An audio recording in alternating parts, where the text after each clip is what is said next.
knit all the papers and make sure everything is electronic, work on e-freight related concepts and introduce cargo community systems. And we've been very, very successful in doing that within India.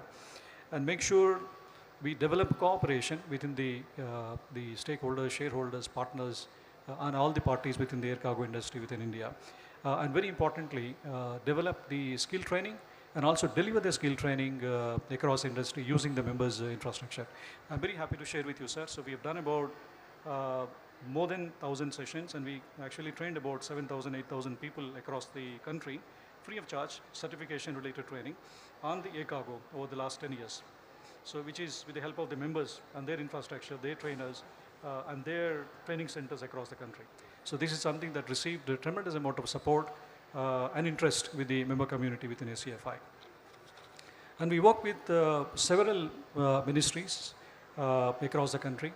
And I'm very happy to share with you that over the years we have become main policy advocacy shareholder or the advisor to the governments for development of policies broadly in logistics, but very importantly in the air cargo related industry.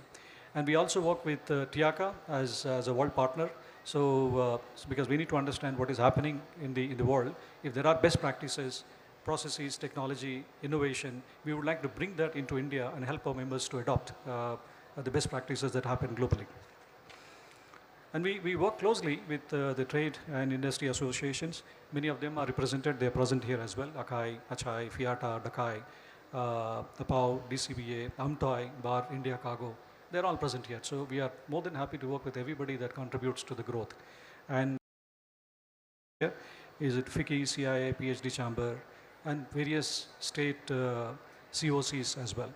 Right? And we also work with the Skill Council, especially Logistics Sector Skill Council, in developing the training content and also helping them and also helping us with their help to deliver the training programs from time to time. So as something that Sanjeev already mentioned, we have 11 task force pillars. This was a smaller number when we started, and then we expanded over the years. So the 11 task force pillars, I'll just name them for you: policy advocacy, process simplification, skill development, which is very important, knowledge, research and innovation. So we signed a contract before the session, event management, digital automation, go green, branding Indian air cargo, domestic air cargo, women empowerment that we started last year. That has been very, very successful in including women as participants in the industry, and regional outreach and partnership. So all the skill pillars, task force pillars are very, very active in developing their respective pillar related contributions. So in terms of regional chapters, the headquarters is based in Delhi, but we have 10 regional chapters across the country. Just to name them: Delhi, Ahmedabad, Mumbai, Goa, Bangalore, Chennai, Kerala, Hyderabad, Andhra Pradesh, and Kolkata. So Andhra Pradesh is the newest one with Vizag Airport opening recently. So we are kind of across the country, and this network is expanding every year. So soon we may have another 2 or 3 being added to this list. In terms of policy, regulatory, advocacy, I'm very happy to share with you over the last 10 years, we may have developed and implemented more than 30 policy-related changes across the country with the help of various ministries. And we've also identified, researched, developed and implemented more than 50 process-related changes across the industry. They benefited the industry and also the shareholders of the industry. So that's something that we've been actively doing. One thing that we're actively implementing is the transshipment related policy change that happened recently. I said that in my earlier presentation as well.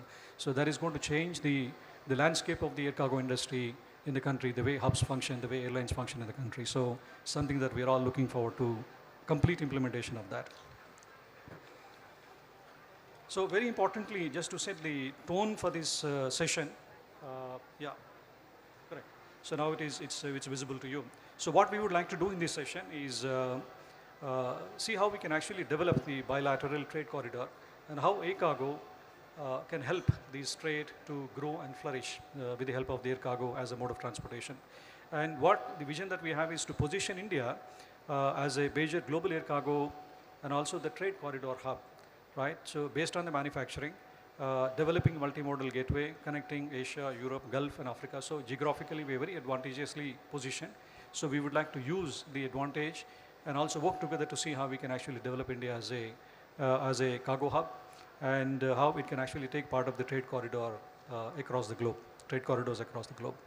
And also attract investment from like-minded countries, people that are willing to invest in India, in all parts of the value chain, be it terminals, airport infrastructure, air freight stations, cold chain related infrastructure, pharma logistics, the express hubs, our express industry, especially the e-commerce related express industry is flourishing, both domestic as well as international. So it already attracted a tremendous amount of investment, but more can be invested in that industry.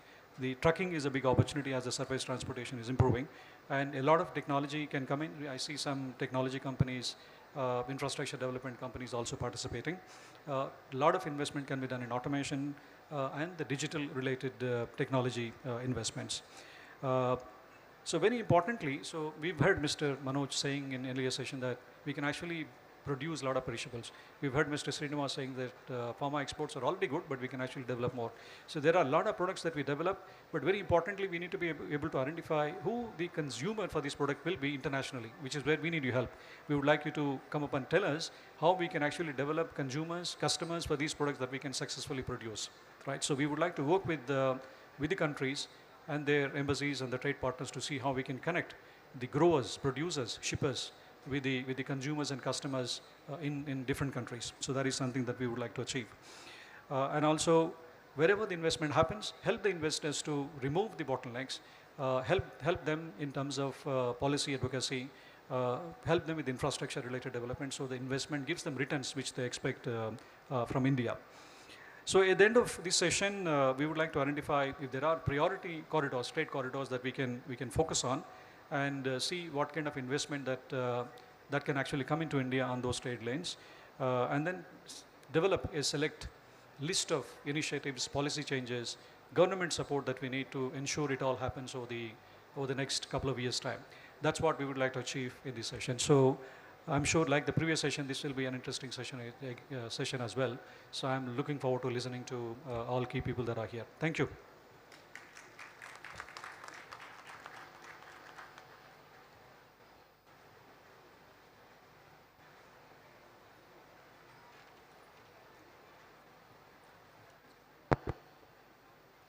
Thank you, Ramesh ji, for articulating the ACFI vision so beautifully and with such clarity and conviction, and showing us exciting glimpses of the journey ahead.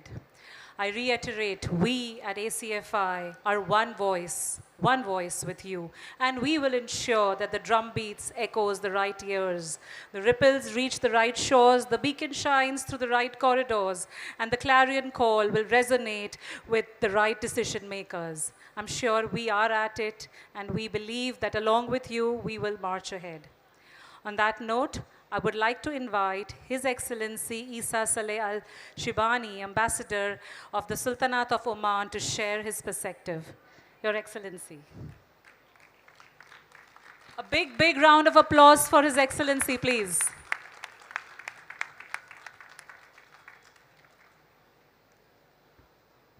Distinguished audience,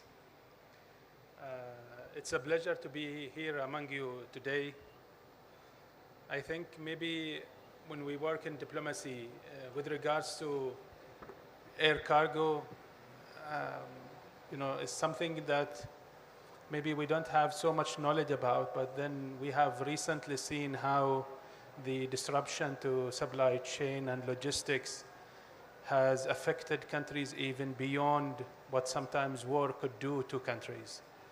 And I think is where air cargo company, logistic companies have to realize that their services is beyond only carrying one shipment to another country.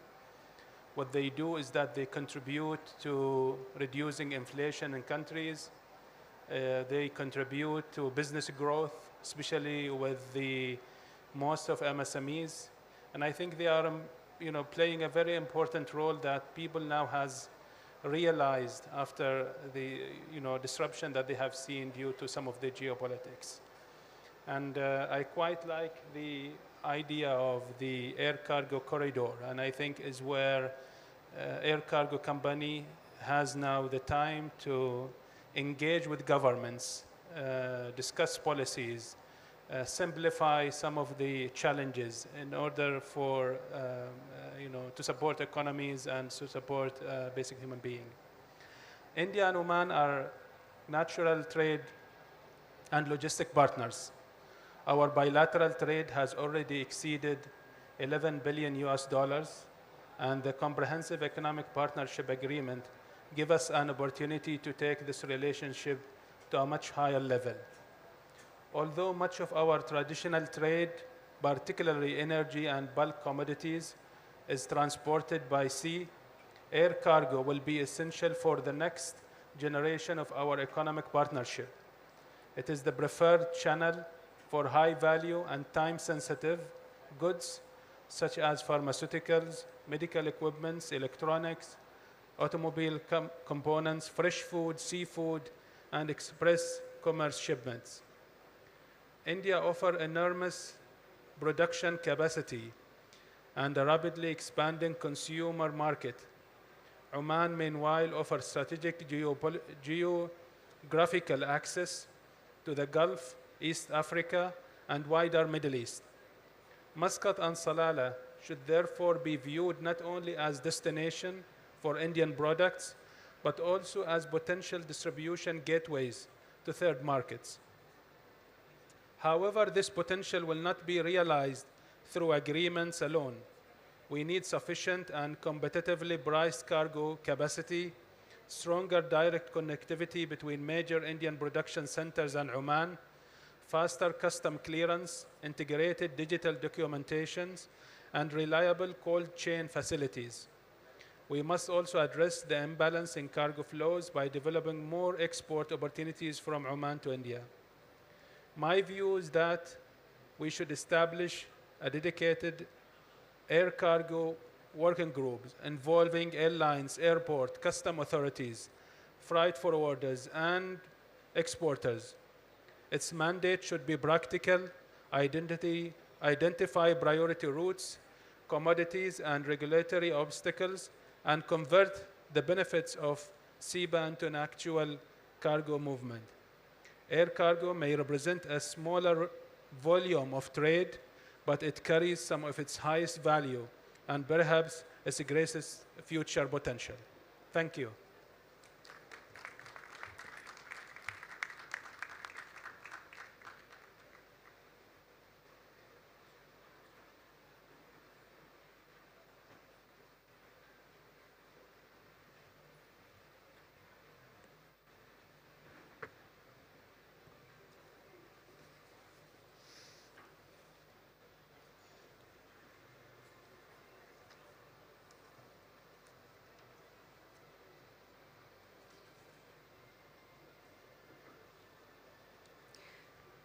Thank you, Your Excellency, and very rightly put, although the trade between Oman and India, as you said, is more sea-driven, but yes, there's a lot of potential with high-value goods like pharma, electronics, and express shipments, and the solutions you suggested definitely need swift action to get this going. Thank you, sir.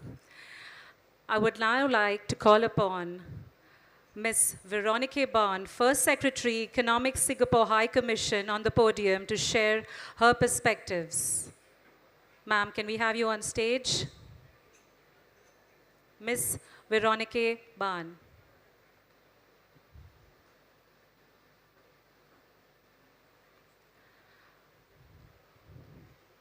I think Ms. Ban is running a little late, so let me move on. Can I have Mr. Sameer Guduru, PhD, Senior Director, Strategic Technology, IGS India, Business Council GPL, to please come up on stage, please. A big round of applause for Mr. Sameer Guduru.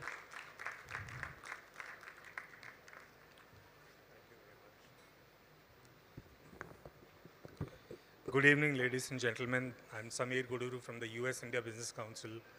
I handle technology and logistics at USIBC. So thank you very much, organizers, for this opportunity for having me. And very briefly, my remarks are going to be very short. I think we have heard a lot, and I'm sure tomorrow also we are going to hear a lot about and learn a lot about air cargo and what are some of the issues associated with that in India.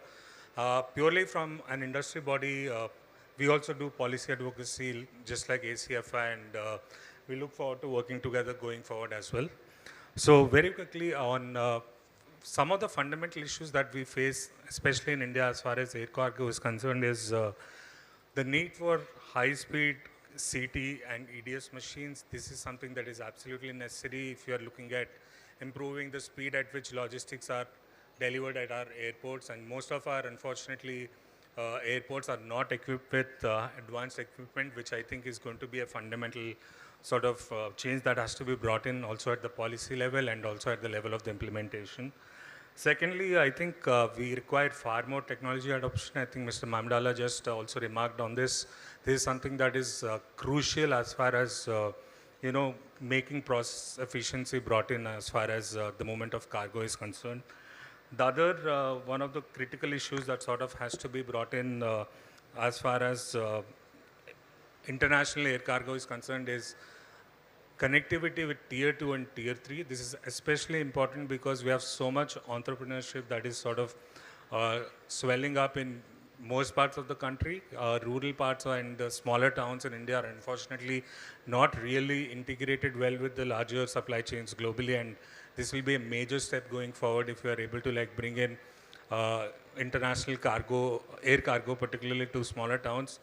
Thanks to the UDAN scheme and other various programs with the government of India, we are able to connect civilian aircraft to most parts of the country, and I think the logical next corollary is obviously to have also air cargo sort of land in these places and integrate rural and semi-urban India to the rest of the world.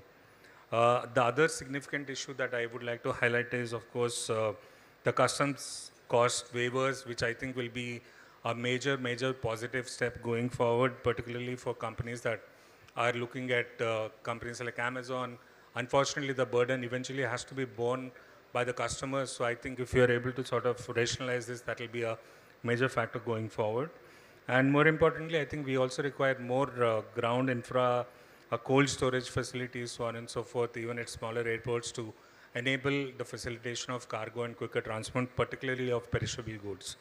And one other point, Mr. Mamdala just mentioned about the Vizag airport. I happen to hail from Vizag as well. And it will be interesting if we can look at multimodal integration, which is, I think, a crucial step going forward as far as movement of air cargo is concerned. With that, I rest. And thank you so much for the opportunity once again.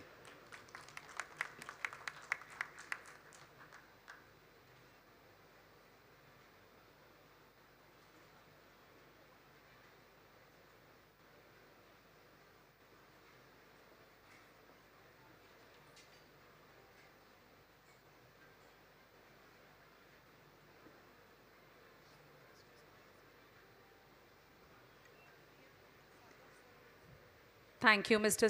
Samir Guduru, for all your insightful deliberations. I would now like to call upon Shri Sagar Kadu, Director, Department for Promotion of Industry and Internal Trade, Ministry of Commerce and Industry, to share his perspective, please.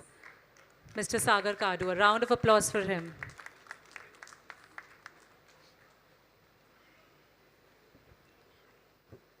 Yeah. Honorable dignitaries, His Excellency Ambassador Isa Saleh Al-Shbani, High Commissioners from our trade partners, members of the Air Cargo Forum, ladies and gentlemen, good evening to all. In fact, it is my privilege to join these sessions on the behalf of Ministry of Commerce and Industry, particularly when for the economy of India as well as our trade partners. When currently the disruptions are going on, I think the air cargo sectors holds a key for both our manufacturing sectors, for our export and import, as well as particularly during the disruptions. I think air cargo sector has complemented this dealing with the crisis, particularly when our Gulf partners, when our ships, the maritime, that's been always been a discussions about the sea cargo and the aviation cargo. We know we have been largely utilized very minimum shares. From the last 2 decades, I think we are seeing that sea contributes 95%, air cargo contributes 5%. I think last 2 decades, these figures remains the same. But now I think with the various government of initiatives, be it a PM Gati Shakti, be it a National Logistics Policy, Udan Scheme, Make in India, PLI, I think now there is a potential for the air sector to grow. There are a lot of commodities which are purely dependent on the air cargo sector particularly, be it the pharma sectors, be it our electronics, mobile sectors. I think we need to create that cargo specific logistic services. Definitely now we are looking, our agri sectors looks for this more sophisticated services, lesser transit time, cold chain services which only the air cargo sectors can provide. Definitely, as mentioned by the sir, we can work on the air sector corridors. Government of India is facilitating with the multimodal integrations. We are bringing tier 2 cities towards the airports. More and more warehouses has been created. So what as a government policy initiatives, we are creating infrastructure, we are creating that ecosystem, and I think the private sector investment into the sector has also been a remarkable.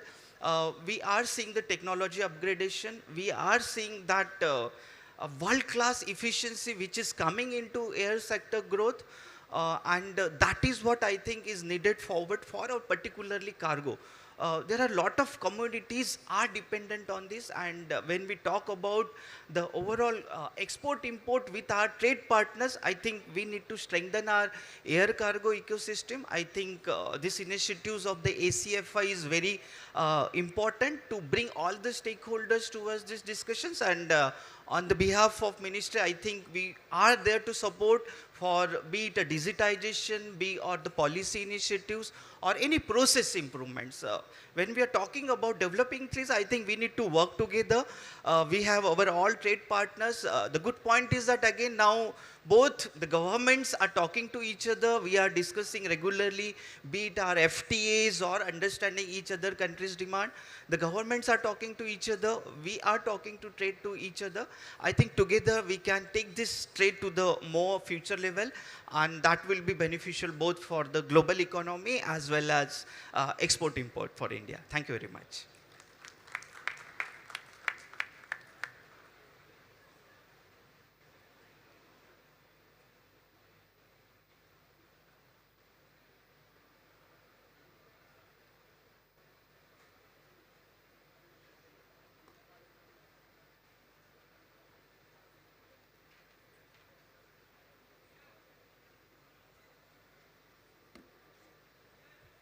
Thank you, Mr. Sagar Kadu, for your valuable insights. I would now like to call upon Mr. Hitesh Gupta, Principal Consultant, Japan India Business Bureau, please. Can I have Mr. Hitesh Gupta? A round of applause for him. Thank you, sir. Good evening, everyone. First of all, thank you so much for inviting me on the stage to talk about Japan India Business Bureau and how we are going to support the Indian air cargos.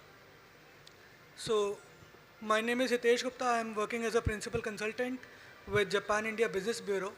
We are a non-profit organization that is acting like a bridge between Japan and India, and we are supporting academia, institutes, then corporates, SMEs and startups in connecting and forming a joint venture between Japan and India.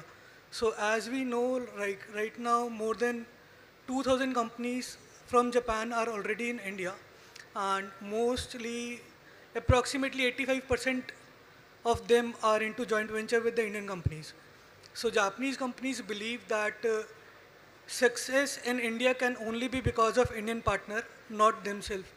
So that is how we are supporting them in understanding Indian landscape, opportunities in India, identifying the partner, and then forming a joint venture to succeed from India to globe, because what they are now planning is going global with India. So most of the Japanese companies are now looking to manufacture in India and exporting it to all other countries across the globe. So with PM Modi's vision of Viksit Bharat 2047, I believe India needs to focus more on improving the cargo services across different countries, and air cargo plays a very important role in the same, because there are some products or there are technologies which need the transportation as quick as possible, and through ship, through road, through rail, it is not possible. So that is how I believe, with more companies coming late, we foresee that more than 2,500 companies will be there in India from Japan in next 2 years. And all of them will be requiring the speed of the transportation, easy logistics, for which government is coming up with new policies, new trade deals. And after the recent PM summit between the PM of India and Japan, we saw really a very good traction from Japan. And now Sri Piyush Goyal, Minister, is going to Japan again to meet more than 200 companies. And I believe with the company, more and more companies entering to Indian market, they'll be needing the Indian air cargo services. So that is how this forum should be prepared well, like with the government support, with the policies coming for the cargo. I believe we all should be prepared well for the trade happening between all the countries with India. Thank you.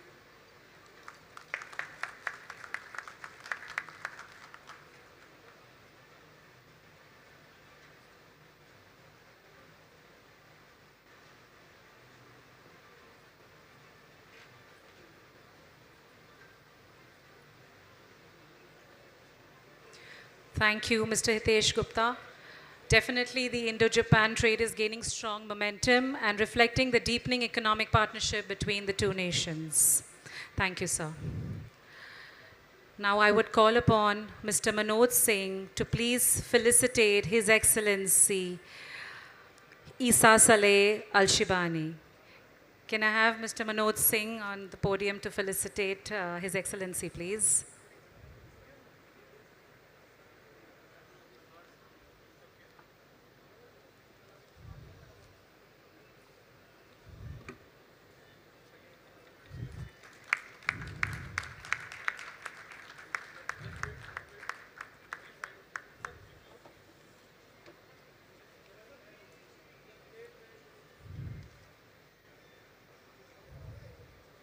Can we have a round of applause, ladies and gentlemen?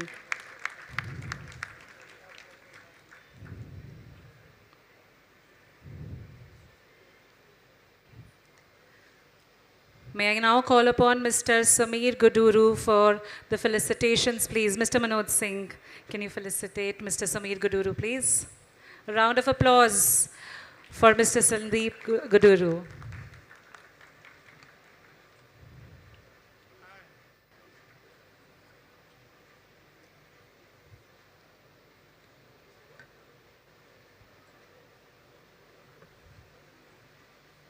Can we have the claps going, ladies and gentlemen?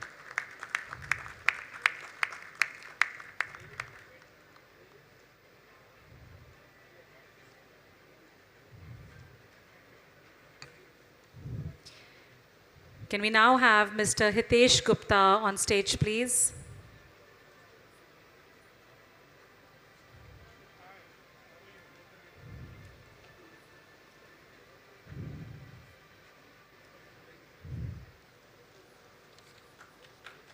Big round of applause, ladies and gentlemen.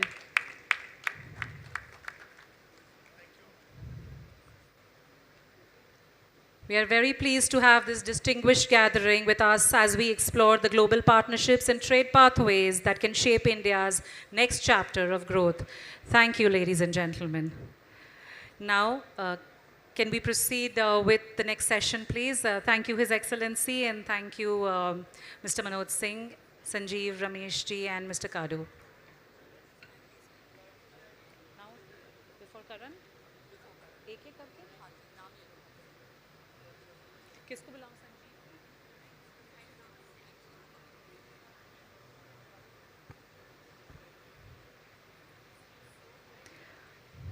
Today we are honored to have people from not only the length and breadth of India, but across the global borders as well. And I would like to thank Mr. Shaunak Dhar, Senior Trade Advisor, Aerospace, British High Commission, Mr. Victor Munoz, Economic and Commercial Division, Embassy of Spain, Ms. Charanjit Kaur, Manager, Indo-Italian Chamber of Commerce, Mr. Ujjwal Dahiya, Co-Founder, Japan-India Business Bureau, Mr. Vikram Singh, SVP, Japan-India Business Bureau, Ms. Yumaine Lee, Regional Director, Enterprise, Singapore, Mr.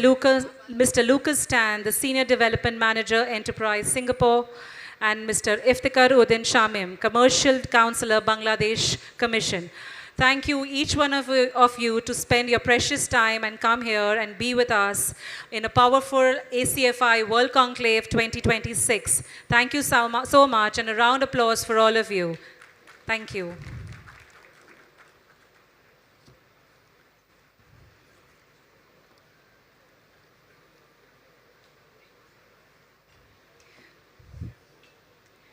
May I now call upon Mr. Karan Wadhwa, Event Chairman, ACFI, for the MOU signing between ACFI and the Global Investment Trade Advisors. Mr. Karan Wadhwa, please.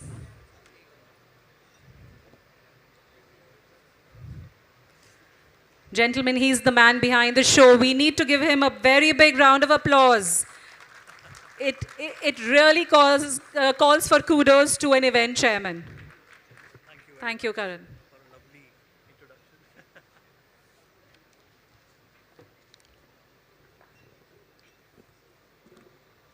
Good evening, everyone. This year, ACFI has taken a new step forward by engaging more closely with embassies, international organizations, and bilateral partners, creating one platform for meaningful dialogue and new opportunities. This is where the association between Geeta and ACFI becomes so relevant. Today, we mark the first edition of our diplomatic session, which has been extremely engaging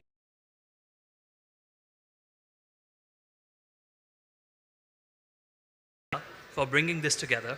A special thanks to ACFI events team and outreach team with Varun, Harleen, and Kiran, who made this possible. I now would like to call and invite Ms. Priya Rawat and Geeta team on stage as we take this association forward with signing of the MOU between ACFI and Geeta. A big round of applause, please.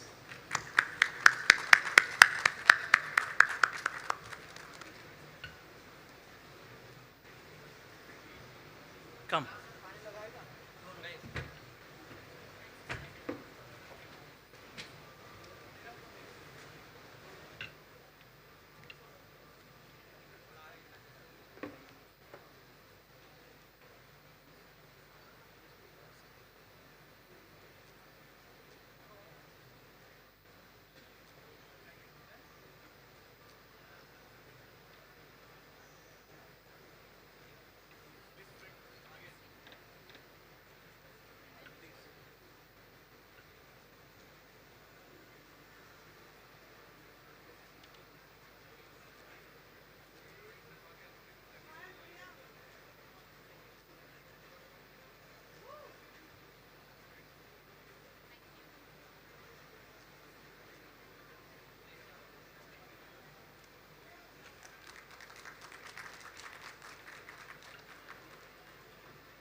That was yet another signing memorandum of understanding, more opportunities to unlock.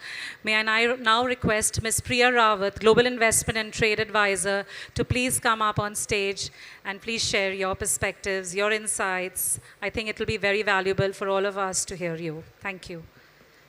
A big round of applause for Ms. Priya Rawat. Thank you, Sakshi. Excellencies, distinguished representatives from diplomatic missions, colleagues from the government and industry, ladies and gentlemen. It is a privilege to bring this evening's discussion to a close. Let me begin by thanking all our speakers and participants. I would like to thank Shri Manoj Singh, CEO, State Transformation Commission, Government of Uttar Pradesh, Shri Sagar Kadu, Director, DPIIT, Ministry of Commerce and Industry, for sharing the government's perspective with us, and His Excellency Isa Saleh Al-Shibani, Ambassador of Sultanate of Oman, for his valuable remarks. My sincere thanks to all our distinguished representatives from diplomatic missions and international organizations, and to our industry colleagues for contributing so actively to today's discussions. And that range of perspective in the room is what made today's discussions and conversations especially valuable. It reflects an important fact. Global trade works best when the entire ecosystem works together. India today is strengthening its economic engagement with the world. Our manufacturing capabilities are expanding. Indian companies are becoming more global, and our trade relationships are strengthening across regions. At the same time, new trade agreements are being signed, and emerging commercial partnerships are creating opportunities across Gulf, Africa, Europe, Southeast and East Asia, and North America. Each of these regions represents a different opportunity for India, and across all these regions, one point is common. Connectivity determines how effectively opportunity is converted into trade. For an exporter, the question is very simple. Can I reach my customers competitively, reliably, and on time? This is why air cargo is much more than a logistic function. It is a critical part of India's trade and export ecosystem. It enables companies to serve overseas markets, reach consumers quickly, support advanced manufacturing supply chains, and give MSMEs access to customers far beyond their immediate geography. This is also why today's discussion should not end in this room. The real value will come from continued engagement between diplomatic missions and industry, stronger business linkages, and closer collaboration around the trade corridors that matter most. At Global Investment and Trade Advisors, we are pleased to partner with ACFI in creating this platform. As ACFI's partners, we look forward to supporting stronger linkages between markets, businesses, and institutions. I would also like to acknowledge Sri Sanjeev Edward, Sri Ramesh Mamidala, and the entire ACFI team for bringing this diverse group together, and thank each of our diplomats and industry colleagues for contributing so meaningfully for the discussion. Let me close with one thought. As India strengthens its position as a global export powerhouse, air cargo will be one of the key enablers connecting Indian enterprises with opportunity across the world. Our task is now to make those connections faster, more seamless, and more reliable, so that every new corridor creates new opportunity for bilateral trade. Thank you.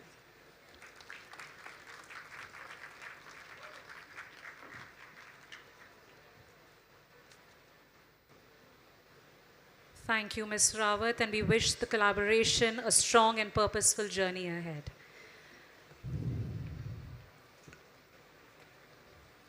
So we don't end there. We have yet another MOU which is upcoming, okay?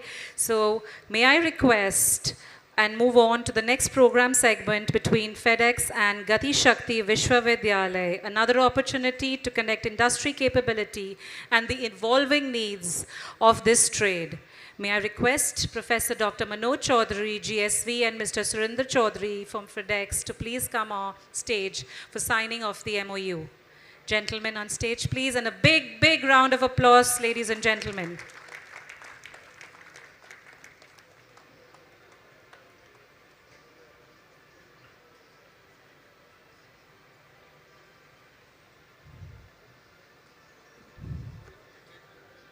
There are a lot of opportunities these collaborations can unlock.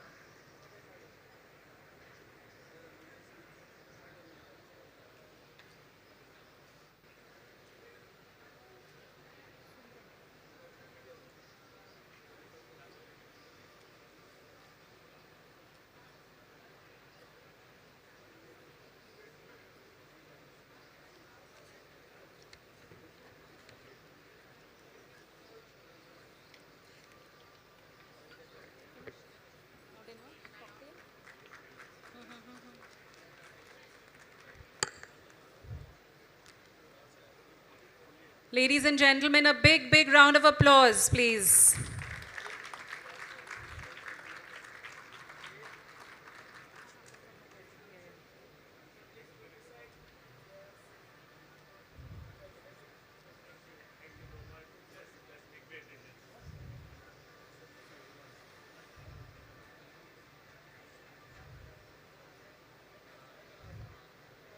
Thank you, gentlemen.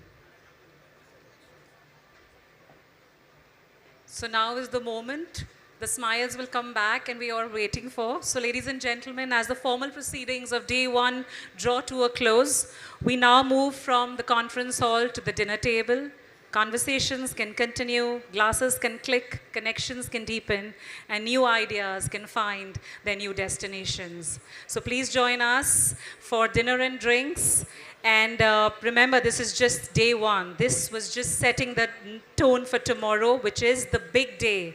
We wish you all to come back tomorrow. We have 700 delegates from across the borders and through the length and breadth of the country tomorrow. So please, we invite you to continue the conversations from today's program over dinner, and then the conversations we have today can be taken forward tomorrow. Look forward to welcoming you all tomorrow. Cheers. Shabba khair, good night, and have a lovely evening. A big round of applause to all the distinguished dignitaries and everyone who took time to be a part of ACFI World Conclave 26. Thank you.